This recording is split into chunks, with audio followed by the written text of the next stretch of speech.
Princess stood at the window of her palace and watched the stars. Somewhere out there, on a small blue world at the edge of the galaxy, lived the species she was about to marry into. Humans. She had read every report, every study, every piece of information the Dominion had collected about them, and she had found nothing impressive. They were small, they were weak. They lived for less than 100 years. They had no natural weapons, no armor on their skin, no poison in their blood. They could not see in the dark. They could not hear the whispers of minds like her people could. They were, by every measure the galaxy used, ordinary. And tomorrow she would marry one of them. The treaty had been signed 6 months ago.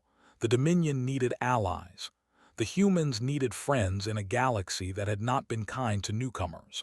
A marriage between a princess of the Dominion and a human representative would seal the bond between their peoples.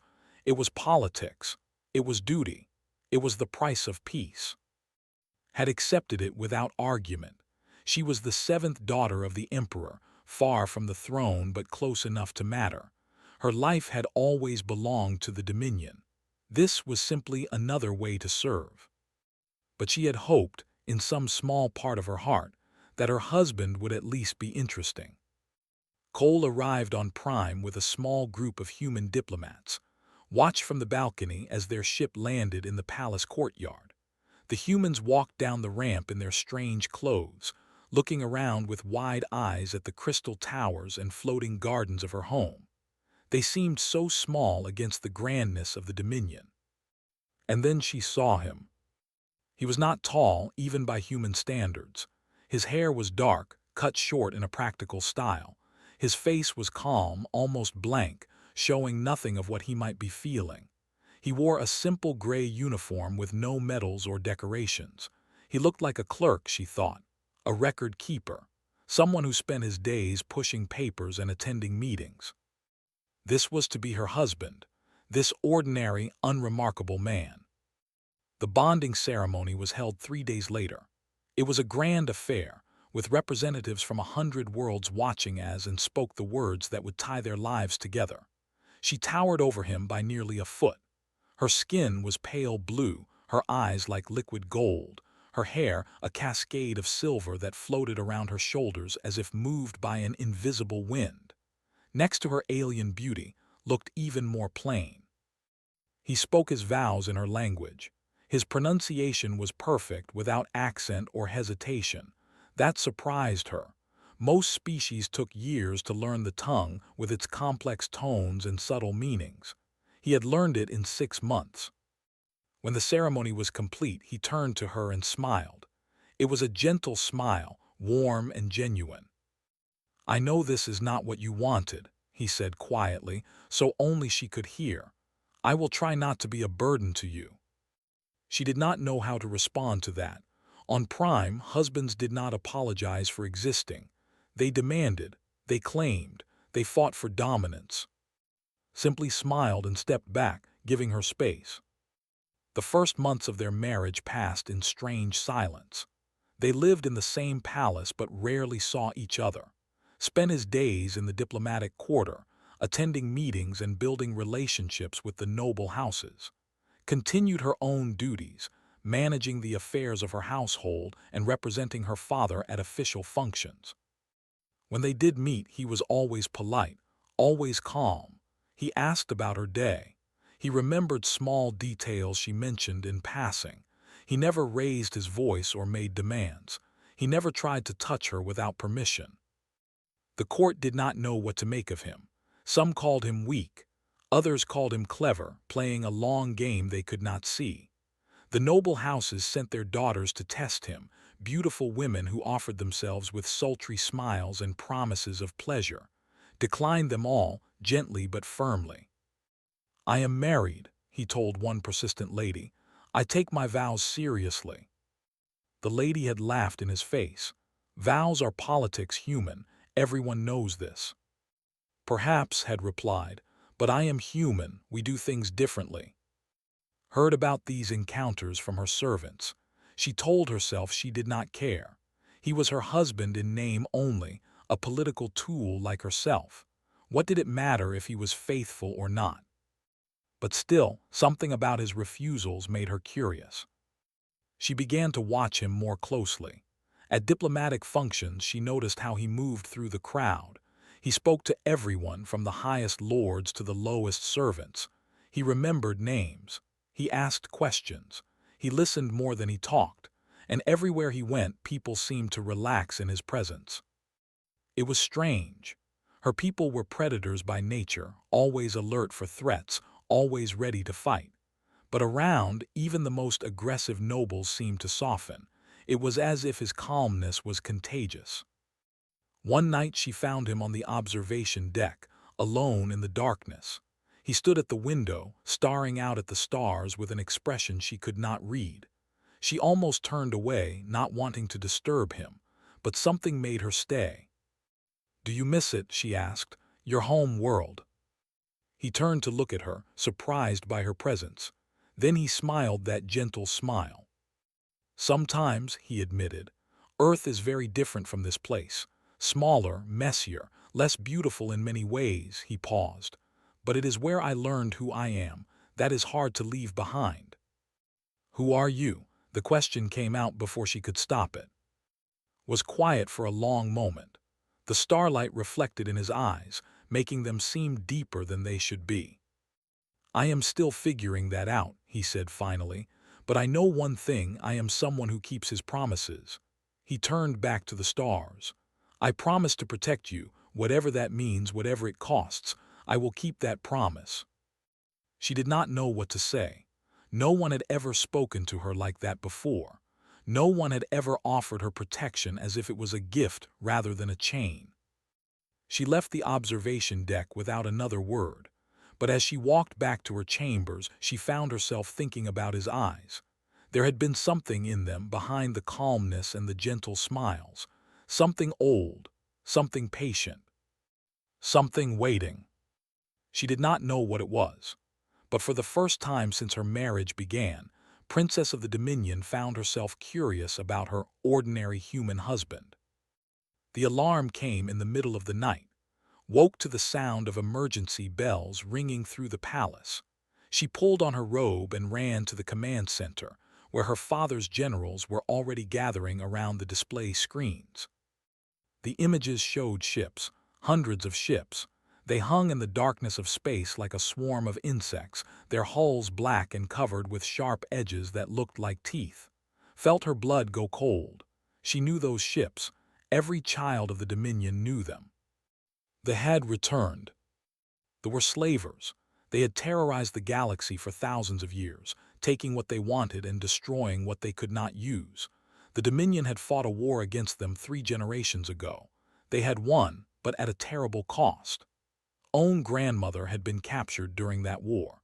She had been returned after the peace treaty, but she was never the same. The things they had done to her had broken something inside that could not be fixed. Now they were back, and they wanted something. The council gathered in the great hall. Lords and ladies, generals and admirals, all crowded together to hear the demands. Took her place among them, her face a mask of calm even as her heart raced. Stood beside her, silent and still, watching everything with those quiet eyes. The ambassador appeared on the screen.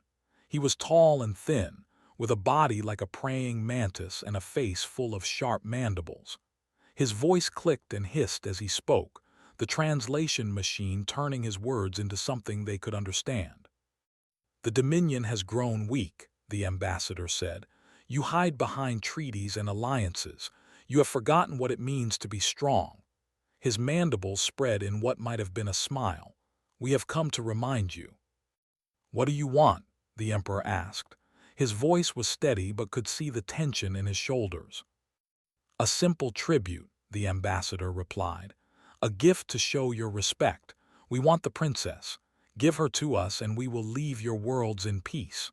Refuse and we will take her anyway, along with everything else you hold dear." The hall exploded in noise. Lords shouted in anger. Ladies cried out in fear. The generals argued about defense strategies while the admirals calculated the strength of the enemy fleet. Through it all stood frozen, unable to move or speak. They wanted her, just like they had wanted her grandmother. They wanted to take her away and break her, to use her as a symbol of dominion weakness. She waited for someone to refuse. She waited for her father to stand and declare that he would never surrender his daughter. She waited for the generals to promise victory, for the admirals to speak of secret weapons. But the hall grew quiet, and in that quiet she heard the whispers. "Perhaps we should consider," one old lord said. "The fleet is larger than our own, the cost of war." "One princess is a small price," another added, "for the good of the Dominion." Felt something inside her crack, her own people, her own court. They were willing to trade her away like cargo. "No." The word was quiet, so quiet that at first thought she had imagined it. But then she saw that everyone was looking at. Her husband had stepped forward, his hands clasped behind his back, his face as calm as ever. "No," he said again, "the princess will not be given to anyone." The ambassador laughed. It was an ugly sound full of clicking and hissing. "And who are you to speak, little creature? You are nothing. Your species is nothing. We have crushed worlds older and stronger than yours." "Perhaps," said, "but you have never crushed Earth, and the princess is under Earth's protection now." He paused. "Article 7 of the Marriage Treaty. Any attack on her is an attack on the Terran Union. I suggest you think carefully about what that means." The ambassador leaned forward, his compound eyes glittering with amusement. "One planet, one small, weak species. What could you possibly do against the might of the Empire?" Smiled. It was not the gentle smile had grown used to. This smile was different. There was something sharp in it, something dangerous. "We could do many things," he said, "but let me tell you a story first. A few years ago, a species called the decided to test humanity. They were much like you, strong and proud and certain of their own power. They attacked one of our colony worlds, killed 10,000 people. His voice never changed, never rose, but somehow it filled the entire hall. Do you know what happened to the—" The ambassador said nothing. "Nothing happened to them," continued, "because there are no anymore. Their empire, their worlds, their entire species gone, erased. Not because we are stronger or faster or more advanced, but because we do not forgive, we do not forget, and we do not stop." He took a step closer to the screen. "You want the princess? Come and take her. But understand this, if you harm her, if you touch a single hair on her head, there will be no treaty, no surrender, no peace. There will only be humanity, coming for you, every day, every year, every century, until there is nothing left of your people but a warning in the history books." The hall was silent. The ambassador stared at the human, his mandibles working soundlessly. "You are bluffing," the ambassador said finally. "You must be." "I never bluff," replied. "It is a human weakness we cannot afford." The transmission ended. The screen went dark, and slowly the court turned to look at the ordinary human who had just threatened an empire. Stared at her husband. She had thought she knew him. She had thought he was simple, tame, harmless. But the man who had just spoken was none of those things. Behind those quiet eyes, behind that gentle smile, was something vast and terrible, something that had been waiting all along. She whispered, "What are you?" He turned to look at her, and for just a moment she saw the answer in his eyes.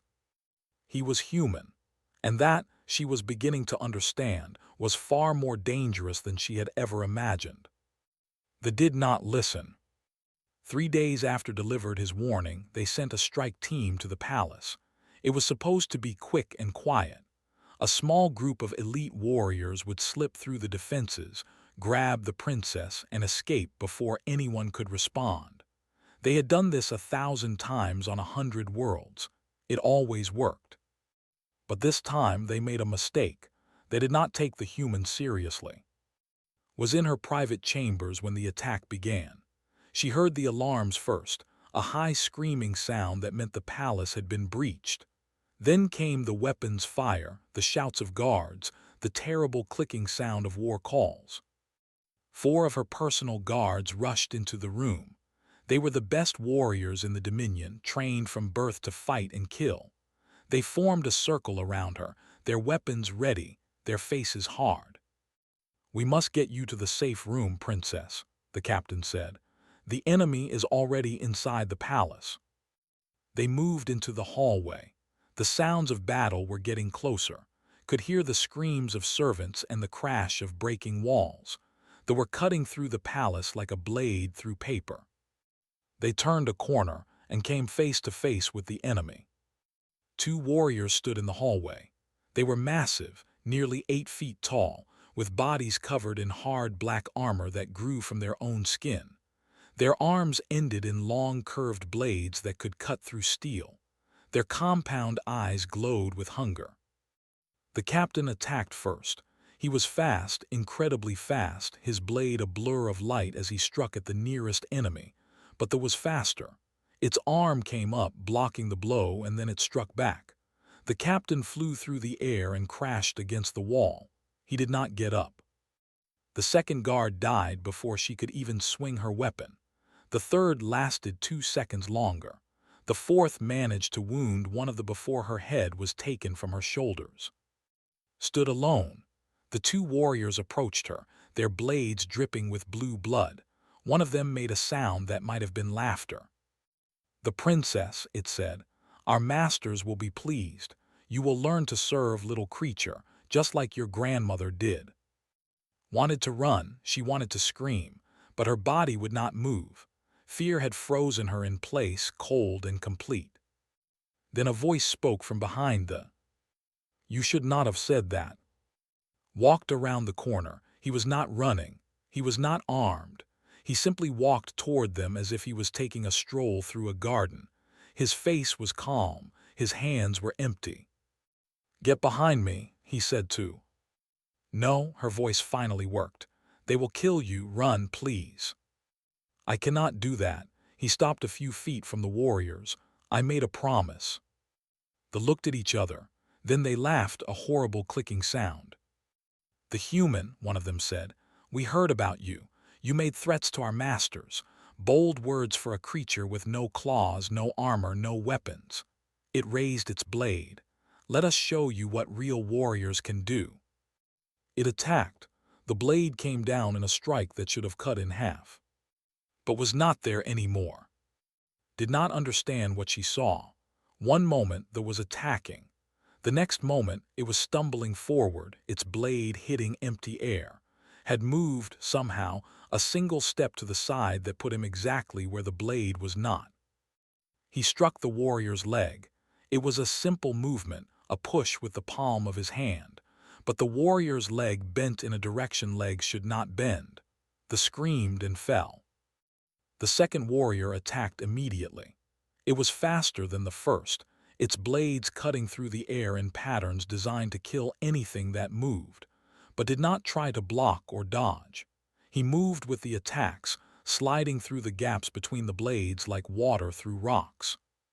His hands found weak points, the joint where armor met flesh, the soft tissue beneath the mandibles, the nerve clusters hidden under the carapace.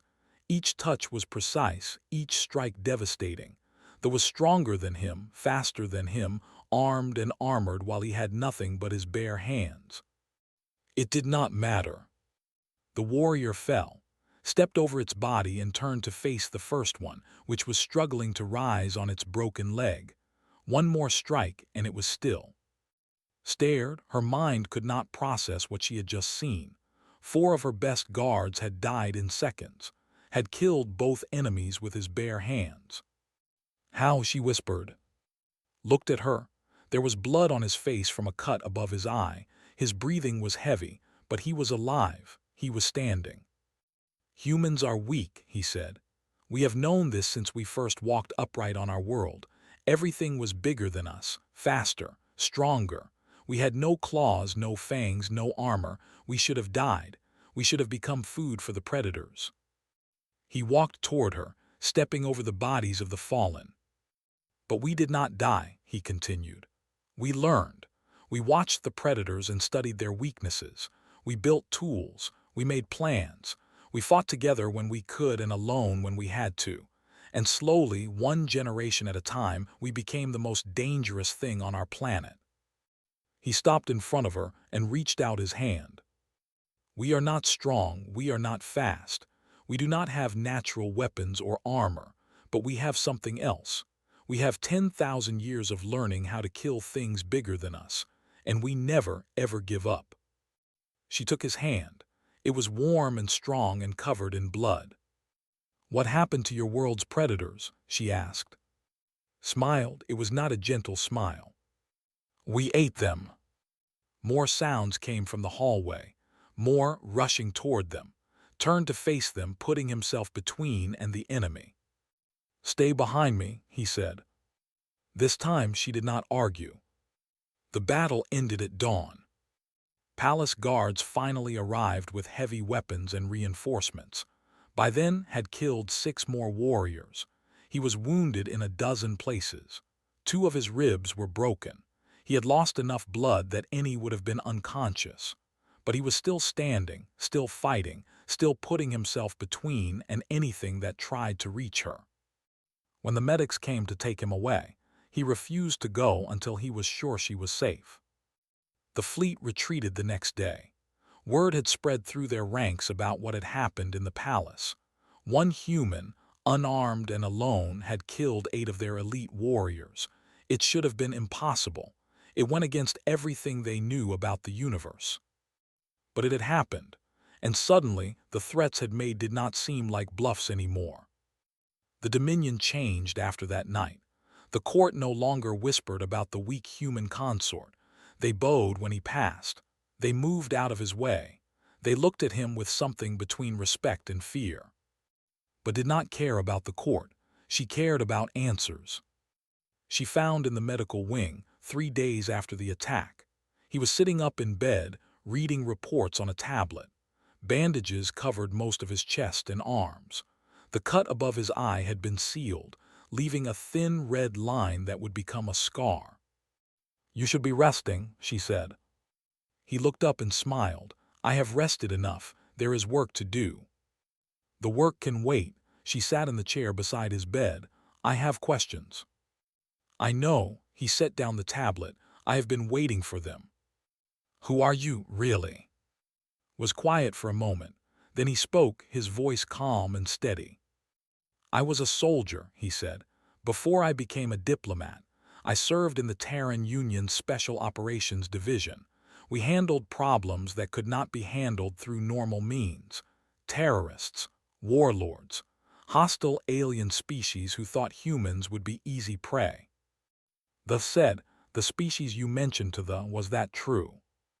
Yes, no emotion in his voice, just fact. They killed 10,000 people on Colony 7. Women, children, they thought we would be afraid, they thought we would negotiate. He paused. We do not negotiate with those who harm our people. We respond completely. Felt cold. You destroyed an entire species. We gave them a choice. They chose war, they chose extinction. Looked at her. I am not proud of what we did, but I would do it again. Some things cannot be forgiven, some prices must be paid. And me, asked, is that why you were sent here, to be my weapon? No, his voice softened. I was sent here to be your husband, to build a bridge between our peoples. The fact that I can fight is secondary. He reached out and took her hand. I did not kill those warriors because I was ordered to. I killed them because they wanted to hurt you, and I will not allow that, ever. Looked at his hand holding hers. It was strange, this feeling. On her world, husbands were competitors, partners in power games, political tools to be used and discarded. But was none of those things. He had nearly died for her. He was still willing to die for her, and he asked for nothing in return. I do not understand you, she admitted. I do not understand your people. You are weak, but you destroy empires. You are soft, but you fight like demons. You live such short lives, but you plan for centuries. We are human, said simply. We survive, it is what we do. Is that all, just survival? He thought about the question. No, we also love. We form bonds with others, deep and lasting bonds that nothing can break. We call it many things, family, friendship, love, but it is all the same thing at the core. When a human chooses someone, truly chooses them, they become part of us, and we will do anything to protect the people we have chosen. Felt something strange in her chest, a warmth she did not recognize. "Have you chosen me?" she asked quietly. Smiled, that gentle smile she had grown used to in their first months together, but now she saw it differently. Now she understood what was behind it. "I chose you the moment I saw you," he said, "standing in your palace, so tall and proud and certain that I was nothing. I looked at you and I thought, there is someone worth protecting, someone worth knowing, someone I could spend my short human life trying to understand. You barely knew me then." "I knew enough." He squeezed her hand. "I know more now. I know that you are brave even when you are afraid. I know that you care about your people even when they do not deserve it. I know that you carry the weight of your grandmother's pain and you are terrified of becoming her.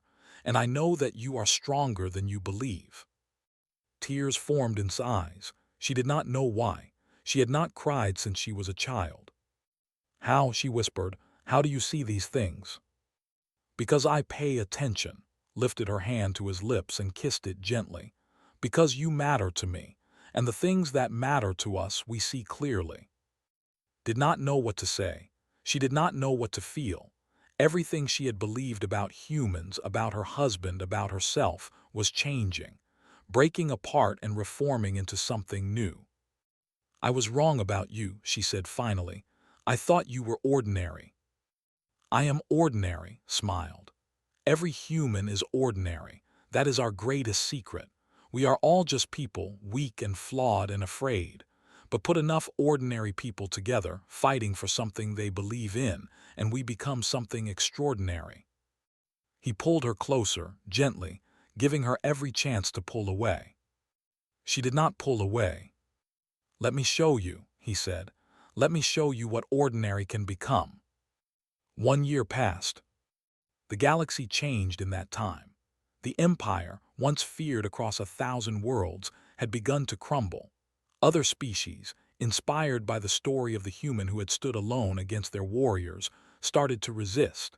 Small rebellions became large ones. Former slave worlds declared independence. The empire that had terrorized civilizations for centuries found itself bleeding from 100 cuts. And at the center of it all, the alliance between the Dominion and the Terran Union grew stronger.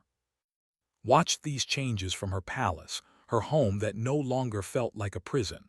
Her husband stood beside her at diplomatic meetings, no longer silent in the corner but speaking as an equal. The nobles who had once dismissed him now sought his advice. The generals who had called him weak now asked for his opinion on strategy. But these were public changes. The private changes were the ones that mattered more. And had moved into shared quarters 3 months after the attack. At first, they simply talked. Long conversations that stretched into the night, sharing stories of their worlds and their lives. She told him about her grandmother, about the fear that had shaped her childhood. He told her about Earth, about the wars and struggles that had made humanity what it was. Slowly, talking became something more. The formed bonds through the mind. It was called the joining, a connection between two people that let them feel each other's thoughts and emotions. Every couple shared this bond. It was as natural as breathing. But humans could not join. They had no psionic abilities, no way to touch another mind. Had accepted this from the beginning. Her marriage would be different from others of her kind. Less complete, less connected. She was wrong. It happened on a night like any other. They were on the observation deck, their special place, watching a nebula bloom in distant space. The colors were beautiful, reds and blues and purples swirling together in patterns that would take to change. "Can you see the colors?" she asked. "I read that human eyes are different from ours." "I can see most of them," replied, "though I am told your people see more, deeper shades, hidden patterns." "We do," she turned to look at him. "There is so much you cannot perceive, so many things you are blind to." "Perhaps," he smiled, "but we see other things, things you might miss." Like what? He reached out and touched her face. His fingers were warm against her skin. I see you, he said. Not just your face or your body. I see the way you stand a little taller when you are nervous. The way you look at the stars when you are thinking about your grandmother. The way you smile with your eyes before your lips move.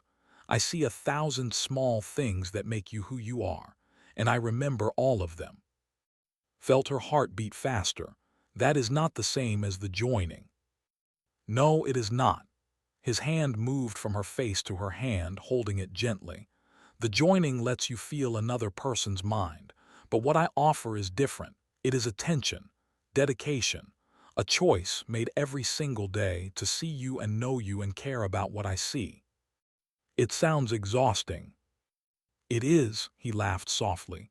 It is the hardest thing I have ever done, and it is worth every moment. Closed her eyes. She reached out with her mind the way she had been taught since childhood. She expected to feel nothing. Humans were blank spaces in the psionic world, voids where there should be light. But was not blank. There was something there. Not psionics, not the familiar touch of another mind. Something else entirely. A presence, warm and steady and impossibly stubborn. It did not speak in words or images. It simply was. A feeling that said, I am here. I will always be here. Nothing in this universe will stop me from being here. Human willpower. Human devotion. A love that did not need mental bridges or psionic bonds. A love built from choices, from attention, from the simple decision to care about another person more than yourself. Gasped, her eyes flew open. Did it hurt? Asked, concern in his voice. I felt something strange. No, her voice shook. I felt you, I actually felt you. He looked confused. How? I thought humans could not be felt. You cannot. She gripped his hands tightly.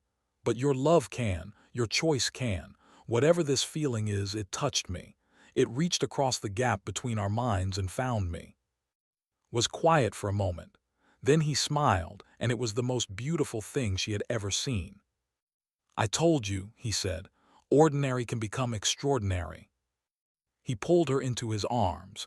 She did not resist. She did not want to resist. For the first time since her marriage began, she understood what it meant to be chosen, not as a political tool or a treaty obligation, as a person, as someone worth fighting for, dying for, living for. She thought of all the things she had believed about humans, that they were weak, that they were simple, that they were ordinary, and she realized that she had been looking at them the wrong way. Humans were not strong because of their bodies or their weapons or their technology. They were strong because of their hearts, because they chose to love in a universe that did not reward love, because they fought for each other, died for each other, crossed the stars for each other, even when there was no logical reason to do so. They were prey who had become predators. They were individuals who became armies. They were ordinary people who, through nothing but stubbornness and love, had made themselves extraordinary. And one of them had chosen her. Princess of the Dominion held her human husband close and watched the stars. The galaxy was vast and cold and full of dangers, but she was not afraid anymore. She had his choice, his attention, his love that reached across the gap between species and touched her soul. And that, she finally understood, was worth more than all the power in the universe. Her husband was ordinary, and that was the most extraordinary thing of all.